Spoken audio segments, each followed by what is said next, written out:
Hi everybody, welcome to another balloon tutorial. Today we're going to be twisting this balloon Leprechaun. St. Patty's Day is just around the corner and this will be something nice to have to put into your repertoire. And then the pipe is optional, depends on what you want to do, but let's go over the balloons we're going to use. Right now we're going to use a total of 5 balloons for this design, but it goes pretty fast, which is really cool. So we got our 2 green, an orange, a blush, and a 1/60, and that's going to be for the pipe. Let's talk about the sizes. We have one, this one's going to be used for the body. I have about a hand's width there left in that one, and this one's going to be used for the hat, and has more than enough. It's probably only blown up, you know, a little under halfway, maybe a little more. And then the orange balloon, again, we're not going to use it, all of it, so we only have half of it, and very little for the blush. And then, like I said, for the pipe, we're gonna have a lot of this left over when we're done. So if you've never been to my channel, welcome. If you like what you see here today, I invite you and encourage you to subscribe. That way you can be notified when more videos come up. I try to be as consistent as possible and try to upload as much as I can and try to stay relevant, and I just keep a good idea and a sense about what's popular at the time. That way you can add it to your repertoire and hopefully it'll be something useful to you. So the way I do the teaching is I bring the sound down and I'll do voiceover while it happens, and through the instruction, and hopefully that way it helps you. So let's go ahead and get started right now. Let's bring that sound down. Here we go. We're gonna go ahead and start with the main portion. That's gonna be the body. So we're gonna do start with the hand, and we're going to do a loop and a pinch twist there. The hand's going to be about 2 fingers wide, I would say, just because we're adding a couple of things. I would say 2 to 3 fingers, but I would say 2 is a good rule. Okay, so we're going to go ahead and go to the arm now. It's about 4 fingers wide. Do a pinch twist, and this is going to end up being the back of the head there when we do that pinch twist at the end. It's just going to help even everything out. So about another 4 fingers, followed by another 4 fingers, 4.5 maybe for the legs there. You see how I doubled it up, matched it. And see, about 4 fingers, 4 to 5 fingers, there we go, more or less. Keep it around that range and you won't go wrong. So I'm just matching it. I'm coming right back up to that pinch twist, and I'm going to go ahead and you see I'm wrapping around there one more time just to secure it, make sure it's there. Okay, and we're going to do the other arm right there. So we got our pinch twist, and go ahead and do a loop, and then we'll be done with that part of the balloon. So the body is pretty much already done, so we're going to work on the face and the hat and all that coming up right now. So we're going to go ahead, when we do that, we're going to be using the orange and the blush to do that, and then we'll end up with the green again for the hat. So let's go ahead and get the orange and the blush ready to go. So I'm going to go and do the orange first, because what I'm going to do is I'm going to create a couple loops here, and that's going to be the beard on the side of the face, and we'll also be able to do the hair on the back of the head as well. So you see I did 3 loops, and they're about 3 fingers wide. And so what I'm going to do now that I have this is I'm going to just choose one of the arms. It just depends on you, but I'm just grabbing one of the arms along with that loop, and I'm just going to make sure it goes around there really well. Okay. And otherwise, you see I'm just kind of moving it around a little bit, maneuvering it, and I'm having it go upright because that's the way the hair is going to go as well.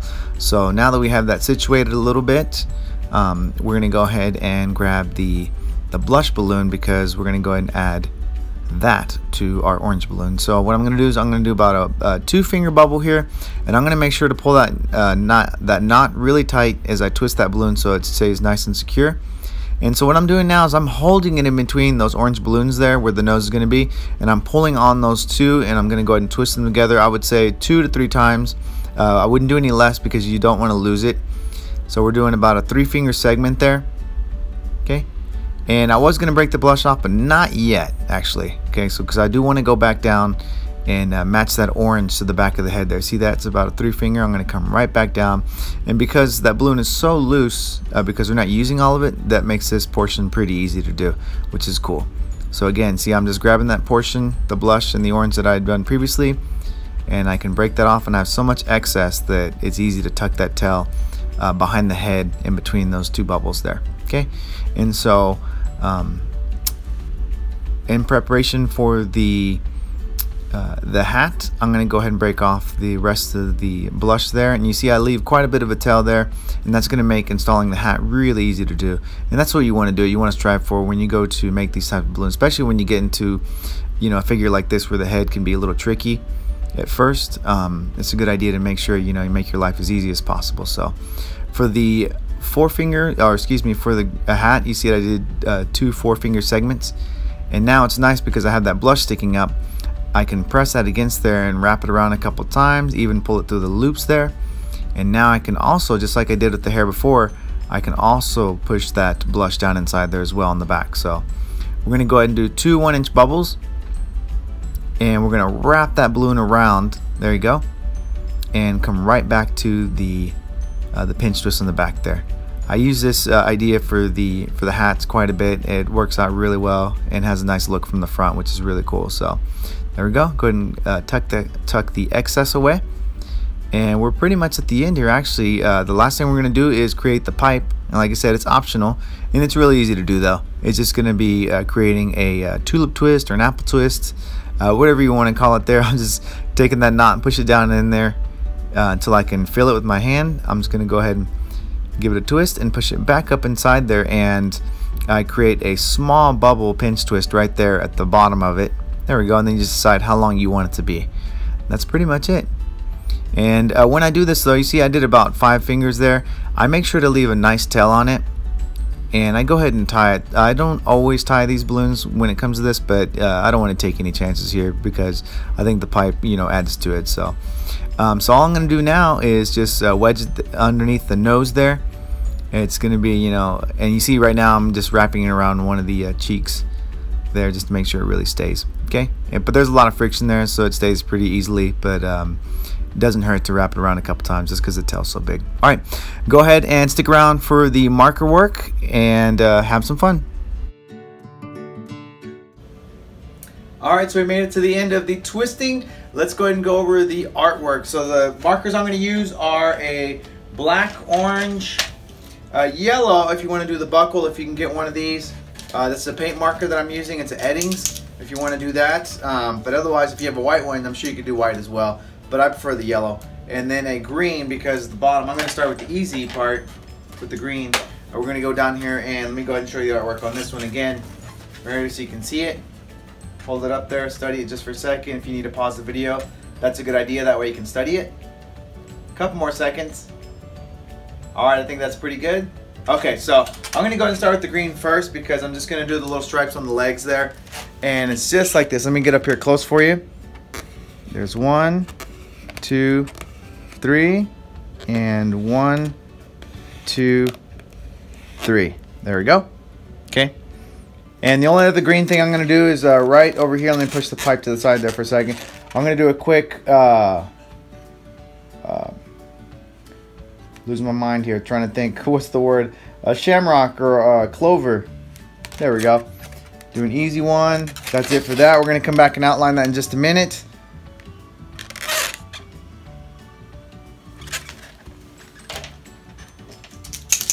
Alright, let's go ahead and do the yellow that we're going to do for this. And I'm going to pretend there's an imaginary line right there. I'm going to do 1, 2, 3 buttons there, and then I'm going to go over here and I'm going to put a button there on the arm, or at the wrist actually, and then do another button there. Okay, so we have a total of 5 buttons, so you can see, and then we're going to go up and go ahead and do the buckle while we're at it. You notice I keep holding the balloon like all different types of ways. This helps me draw, but I'm just going to do a square and then do another square right inside of it, or we have a small square and then have a big square. There we go. Okay, so that's pretty much it. There we are. Okay, go and hold that up for you. So the button, button, button, button, button, and then up here we have our square, small square, then a big square outside of it, and then fill it in, and you get yourself the buckle for the hat. Okay, and so let's go over. We're gonna use a black marker. Actually, you know what? Yeah, let's stick with this one. This is actually gonna do a good job for us. So, first thing we're gonna do is we're gonna do a line right down the middle here, down the center. Let me go ahead and show you real quick. There we go. Down the center, and then what we're going to do is we're going to go this way, make like the letter V. Okay. Now, when I do this again, let me go back up here. I'm going to go ahead and open that up. There we go. Okay, so you see how at the top there I went in, and I made a V at the bottom here. I'm going to do another V, but I'm not going to start right here in the middle. I'm actually going to go off center a little bit and do another V. There we go. And same thing. I'm going to pretend, like, let's pretend this is a piece of the vest, and it's behind, so I'm going to have it go that way. There we go. So they're kind of overlapping. Hopefully you get the idea there. Okay, let me move that. Okay. And as far as the buttons go, I'm just going to outline them a little bit. Not fully. And the reason I'm doing that is because I wanted to cast like a little bit of shadow is the idea.